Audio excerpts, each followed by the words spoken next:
Well, we were asked to share an embarrassing moment in our ministry, and I asked Charlotte a little earlier this morning, and I said, well, what?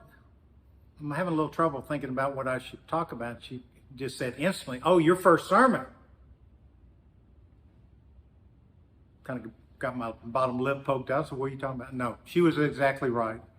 My first sermon, September 7th, 2014, a day that will live in infamy. The setting was right here in this beautiful Rutland Chapel. 5 o'clock Sunday night, Vespers. Place was packed. All the pews filled up, had a couple folks standing up. Martha Morgan sitting right there. She and Bob, so important in my life. Bob is the one that connected me with Emory for seminary. Joe Elmore sitting right back there.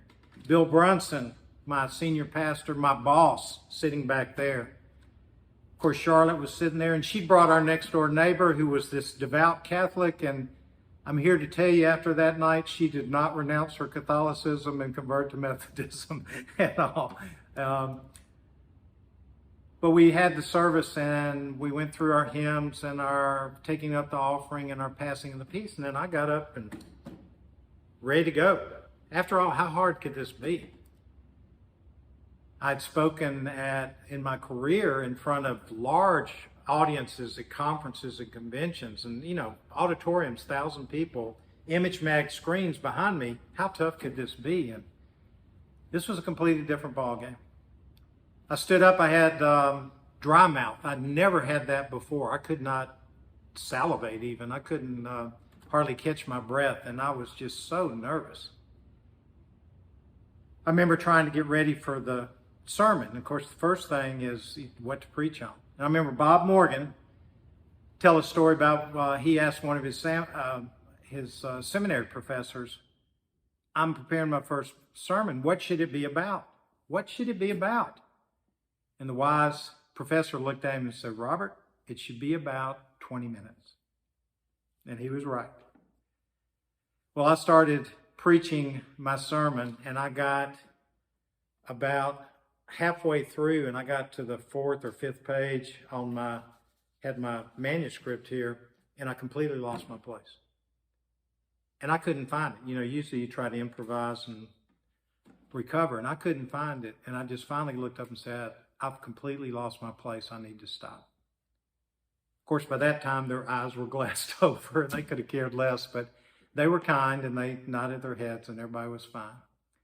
You see, I mentioned manuscript. If you've been to my other sermons here, usually 9:45, I usually go about 15 minutes, maybe between 15 and 20. For me, that's 3 pages, 1.5 space, 13 font, 3 pages. And I went and pulled out and printed out the sermon that I preached that night. Remember, 3 pages, 13 font.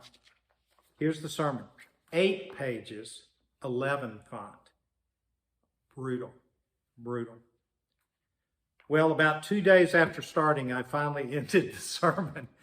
And everybody was very gracious. I went outside, and they're going out, and everybody's really nice, because we do that well in the South. Bless your heart. That was a good sermon. And it was just one of those embarrassing times where I just had this just great anticipation to try to impress and please everybody, and just way overdid it. But I learned a couple of things. Well, let's say 3. First, keep your sermon short, under 20 minutes, whatever, like Bob said. In all the sermons I've preached, I've not had too many people come up afterwards and go, Butch, I really wish you'd taken longer on that. So that hadn't happened. But then also trust that you will have, second thing, that you'll have another day to preach. I tried to preach the entire Bible that night. I wanted to impress everybody. I think I used 6 different scriptures. Again, everybody glassy-eyed. But you'll have another time, and focus on what your message is and keep it succinct, and trust that you'll have another time to preach. Of course, that night I wasn't sure Bill would ever let me preach again. But then the third and most important thing, and this is the message for us all today. Everybody in here knew how important this was to me and how nervous I was. And they were pulling for me. They were cheering for me. They were encouraging me, even in spite of going way too long and completely messing up everything. And I think that's the message for us today as a church family. We're here to encourage and love one another, to care for one another, in good times, bad times, and in those times where it's tough to do that. So I hope this day is a joyful day for you. And I appreciate you letting me share this embarrassing moment with you. God bless you. Amen.